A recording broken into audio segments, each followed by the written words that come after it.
ဒီလိုတို့ယဉ်ကျေးမှုဘလောက်မြင့်လဲဆိုတာပြောချင်တာကဘာမှာခဏနိုင်ငံပေါင်း198နိုင်ငံရှိတယ်တဝက်ပြည့်အောင်အခရာမရှိဘူးအကုန်လုံးကမှင်းညမ်းပြီးရေးကြရတာတပည့်တော်တို့မြန်မာအခရာ2000ကျော်3000ဝန်းကျင်ရှိပြီကိုကကိုသုံးလာတာကိုအခရာနဲ့ကိုအထိကိုနဲ့ကိုခြေကန်းလောက်တယ်မဟုတ်ဘူးအခရာအသာကိုအခရာနဲ့ကိုစကားအသံနဲ့ကိုဗျာအလွန်ယဉ်ကျေးမှုစင်တန်းမြင့်တဲ့နိုင်ငံကြီးတပည့်တော်တို့လက်ထက်ကြမှာအဖက်ဘက်ကအောက်ကြနောက်ကြဖြစ်ကဲအဲ့ဒါဆိုဒီတော့မြန်မာသားဘယ်ချိန်လောက်ကတည်ထွင်ခဲ့တယ်လဲနည်းနည်းလေးပြောကြည့်ပါဦးဗျာအခုရှင်များတို့သိကြတယ်မြန်မာသားဘယ်ချိန်မှာတည်ထွင်တယ်လို့ယူဆလဲကြားဘူးလားဗျာမကြားဘူးဆိုဒီတော့ဘုဟုတုဒပြောတော့ပါမြန်မာသားဟာစရုဒ္ဓပကံလောက်မှထွန်းကားလာတယ်သူတို့အင်အားမကြည့်သေးဘူးရှေးဖေမောင်တင်ပြောတဲ့မြန်မာစာပေသမိုင်းဆိုတဲ့စာအုပ်ရှိတယ်ကြမ်းညွှန်းတာတော့ဗျာနော်မြန်မာစာပေသမိုင်းရှေးဖေမောင်တင်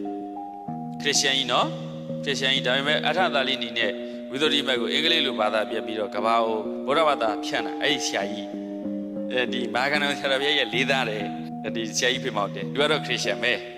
ကျေးဇူးများတယ်နော်တို့အဲ့မြန်မာသားပေသမိုင်းမှာတော့သူကမြန်မာသားပေဟာရာသာကုမာရကျောက်စာကိုကြည့်မယ်ဆိုရင်မြန်မာသားပေဟာဖွံ့ဖြိုးခဲ့တာမကြသေးဘူးလို့ယူဆဆရာ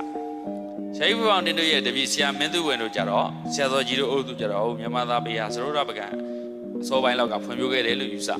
သူတို့ကဘာကိုကြည့်ပြောတာဆိုတော့ရာသာကုမာရကျောက်စာကိုကြည့်ရင်အဲ့မှာရေးတဲ့ကျောက်စာအရေးသားတွေကဝါကြတိဆောက်ဖို့တွေတော်တော်ကောင်းနေဟုတ်လားအဲ့ဝါကြတိဆောက်ဖို့တွေကိုကြည့်မယ်ဆိုရင်လွန်ခဲ့တဲ့နှစ်100နဲ့အထက်ကဖြစ်နိုင်တယ်လို့ဒီလိုမျိုးယူဆအဲ့တော့သာဝတ္ထုထက်ညွှန်းပါမယ်ဗျာတပည့်တော်စာပေပြောင်းပြောတာဖြစ်တဲ့နော်စာအုပ်ညွှန်းပြီးပြောပါမယ်ဗျာယတ္တစာပေအဖွင့်ဏိဒံစာအုပ်ညွှန်းတော့ယတ္တစာပေအဖွင့်ဏိဒံ